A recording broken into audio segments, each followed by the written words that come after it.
Welcome back to another episode of the show. My name is David Angway. I'm a registered financial planner and also a unit manager within the leading life insurance and investment company here in the Philippines. So, I received a couple of messages from the last LinkedIn Live session that I got, and they asked me, what is your biggest realization as a financial advisor? Is it really hard ba? Na-notice mo ba kung paano maging successful there? Well, I got plenty of questions. That's the main reason why I'll be answering it. Okay, at the end of the day. So, I just want to give a big shout out directly to my team, and at the same time from the team Howard Schultz, we were able to hit another milestone, which means we hit 100 lives. Okay, or we were able to secure 100 families already. So that deserves a big clap at the end of the day. Wala ba tayong palakpak at the end of the day here? I just want to make sure na meron tayong applaud, okay, at this portion in time. There you go. I think we were able to, there you go. Applause. All right, perfect. Here we go. Yan. Medyo lakasan natin kasi yan. So, binabati ko rin pala yung mga taong uh, mentally tough. Okay? This particular pandemic, alam nyo, you guys are absolutely awesome. You are, yung mental fortitude nyo sobrang galing, which means na you can stand all the stress that's being thrown to you. Okay? And I just want to recognize that one. And as you can see on the overlay, there's this three people, okay, sa gilid. And I'll go ahead and share it with you guys, my tips directly. Okay? So, I'll be giving you at least five biggest realization that I got when for about 4 years, okay, that I've been within Sun Life. So I'm already alam mo yun, parang tenure at the end of the day, and at the same time, magpa 5 years na ako. Almost half a decade as a financial advisor. What's my biggest realization? I'll probably go ahead and share it with you. That's this one, okay, in the first place. Maybe let's go ahead and have a little bit of music, okay, para at least hindi masyadong plain. All right, there you go. All right, so again, uh, ang pinaka una kong realization is mahirap ma-reject every single day. Okay, if your career as a financial advisor, you will be choosing your career as a financial advisor. Definitely, one of the biggest and pinaka hardest part of you, okay, um, doing all these things, okay, to meet people every single day is, unang-una sa lahat, masisin zone ka. Okay. Another thing is, kapag na-scene zone ka, i-injanin ka. This is really true. Okay? And if you're gonna be a financial advisor and ikaw ay medyo mahina in terms of rejection, ito yung papatay sa'yo. Okay? Well, probably you're used to get your what you want in life. Pero, okay, if you don't know how to persuade people about the value that you can offer to them, man, that's gonna be crazy tough for you. Okay? And I really want to greet a big shout out directly to Joe Mark Bakiran. Okay? So for supporting the show. All right? So, thank you for that one. Next, okay, aside from it's really hard to get scene zone, number two here is you need to master psychology. Why? Okay, you need to master psychology because you're dealing with people. You're not dealing with robots. And those people that you are trying to persuade to get an investment, an insurance, it doesn't make sense to them. Okay?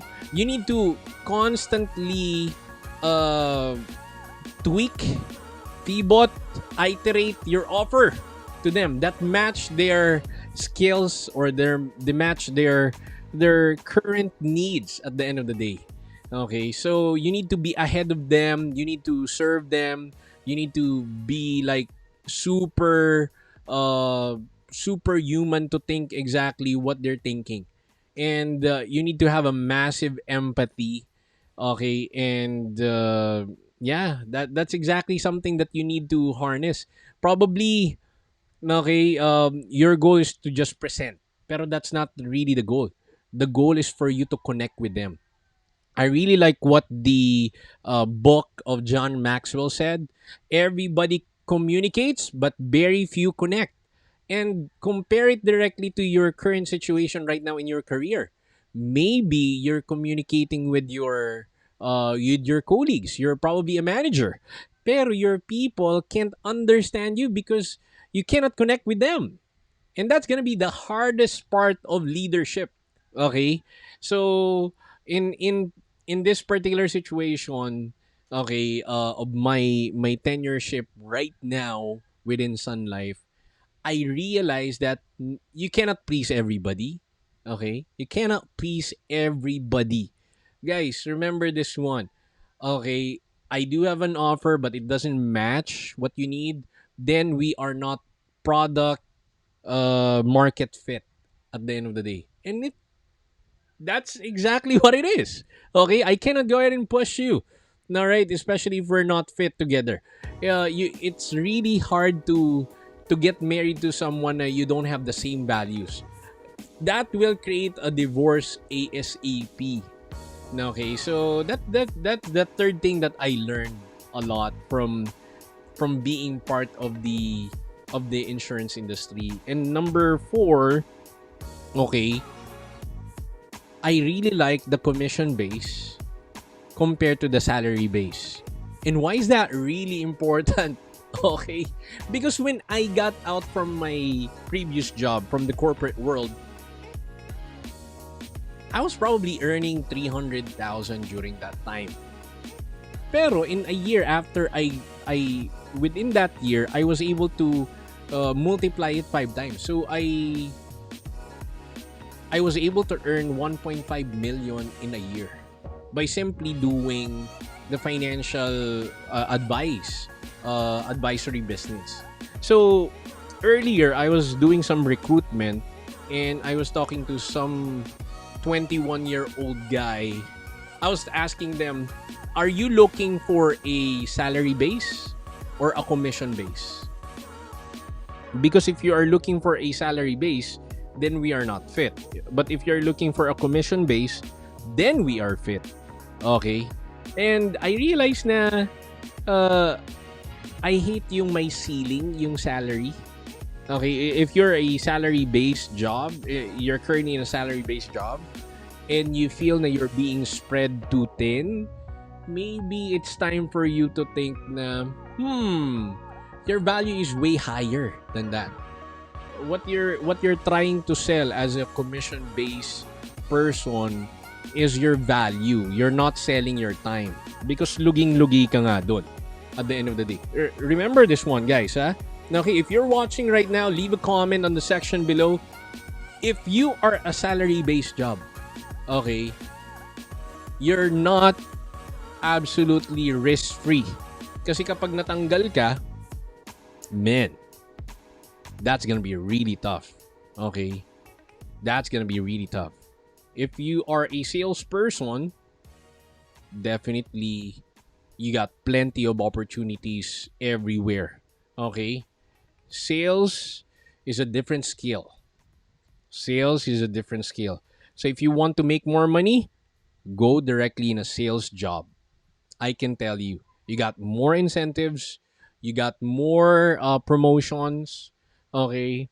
And lastly, being within the insurance industry, I think it's really easy to get promoted. What do I mean by that? Okay. In a corporate job, in a corporate setting, merong isang hagdan. And everybody, let's say for example, 500 people are actually eyeing for that ladder of success. So if my pataas na, okay, umaakyat na, what's the tendency of other people? They tend to grab that person and the talangka mentality is already there. They're gonna go ahead and simply massacre that person. Okay, remember guys, in the context of the corporate to. Okay, I'm not saying na ganyan sa lahat ng corporate. Okay, don't miscontextualize me, alright? Okay, pero if you are in a really good culture of this particular situation, okay, you're in a sales job in the life insurance industry, I can tell you, you are given a ladder of success. It's really up to you whether you want to be promoted or not, or you would like to stay there. So that's the main reason why in this particular situation I realized na, oh ano, ang ganda pala na I do have this situation na hindi ako nakabox, right? If you feel na nakabox ka and you cannot go ahead and simply do a lot of things, I am not asking you to resign, but I'm asking you to be more innovative on how you approach your current situation. But if you would like to have a part-time, okay, part-time but unlimited compensation, then you go ahead and simply join my team. My team is actually doing pretty well. You were able to hit 100 lives, okay, at this point in time. We made a difference to all the Filipino people, and I want you to experience as well an unlimited compensation. So please leave a comment on the section below if you want to be part of the team. And this is already a wrap. Okay? See you again on the next episode. So if you like to learn more, please leave a comment and simply add me up on YouTube, okay, or subscribe directly to my channel. So thank you so much. I'll see you again.